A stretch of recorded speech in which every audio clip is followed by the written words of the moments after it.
नीतीश कुमार ने क्या India alliance को जोर का झटका धीरे से दे दिया है और एनडीए अलायंस के तमाम नेताओं ने डंके की चोट पर कह दिया कि 5 साल तक वो इंटैक्ट रहेंगे। तो क्या इससे अब इंडिया अलायंस का 5 साल तक विपक्ष में बैठना तय हो गया है? मेहमानों का एक बड़ा पैनल हमारे साथ जुड़ रहा है। अरुण त्रिपाठी कांग्रेस के प्रवक्ता हमारे साथ जुड़ रहे हैं, अकुश श्रीवास्तव हमारे साथ जुड़ रहे हैं, एडिटर नवोदय टाइम्स, इंद्रजीत सिंह टीटू हमारे साथ थोड़ी देर में जुड़ेंगे, आरएलडी के नेता हैं, गौरव चाचरा प्रवक्ता समाजवादी पार्टी, विमल सिंह प्रवक्ता बीजेपी हमारे साथ जुड़ गए। आप सभी का बहुत बहुत स्वागत है। मैं सबसे पहले शुरुआत कर रहा हूं कांग्रेस से इस डिबेट की, अरुण जी से।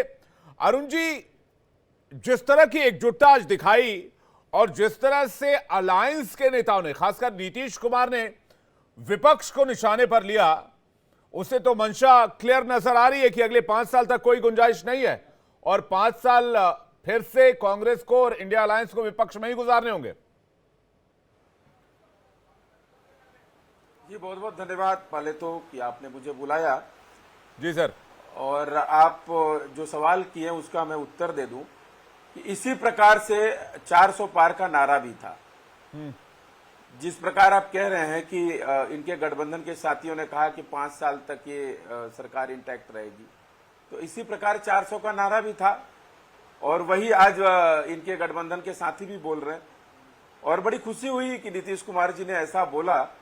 बिहार की जो जनता है, जो नीतीश कुमार को मुख्यमंत्री बनाकर बैठी है, मुझे उम्मीद है कि बिहार की जनता और नीतीश कुमार जरूर नरेंद्र मोदी जी से हिसाब लेंगे उनके सरकार में साथी के तौर पर, कि जिस प्रकार से बिहार की बोली लगाई गई थी।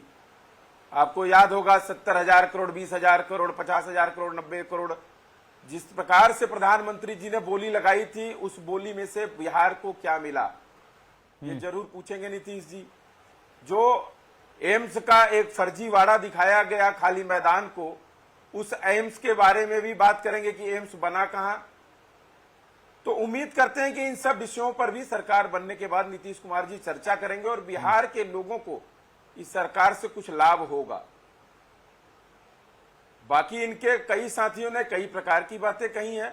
जब गठबंधन का कोई भी गठन होता है तो गठबंधन के साथी जरूर पुरजोर तरीके से समर्थन करते हैं और कहते हैं कि हम इसको चलाएंगे, लेकिन यह वक्त ही बताएगा कि किस प्रकार से तमिलनाडु में आप आरक्षण की बात किए थे, क्या वो दे पाएंगे, या बिहार के विकास के लिए और पूर्ण राज्य के दर्जा देने के लिए विकास के लिए। लेकिन अरुण जी, आज तो नीतीश कुमार, चिराग जी कभी नीतीश कुमार दिया करते थे।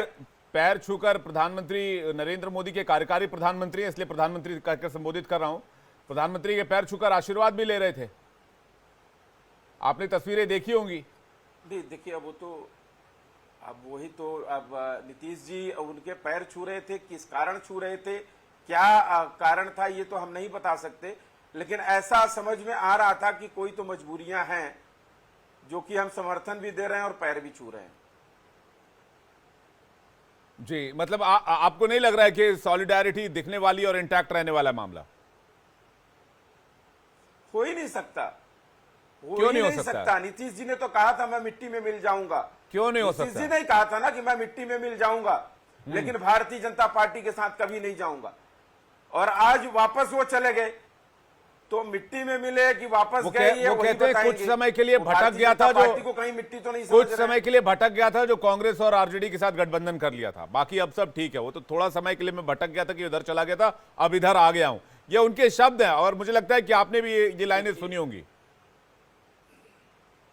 देखिए, ऐसा है कि नीतीश कुमार जी का अनुभव जो है वो कम से कम दशकों पुराना, 30-40 साल का राजनीतिक कैरियर है उनका, और 3 बार से मुख्यमंत्री हैं। तो मुझे लगता है कि वो भटक नहीं सकते, उनको भटकाया जा सकता है, ये जरूर है। तो अब वो भटकाया क्यों जा रहा है और नीतीश जी की जुबान से भटक जाने वाला शब्द क्यों आ रहा है, ये वक्त बताएगा और हम जरूर इस पे चर्चा करेंगे। आप वक्त का इंतजार कीजिए और आप लोग बार बार यही कर रहे हैं। जब से इलेक्शंस के रिजल्ट आए आप कह रहे हैं कि वक्त का इंतजार करेंगे और तीसरी बार बना लें, चौथी बार हमारा वक्त आएगा, ये भी आपकी तरफ से कहा गया।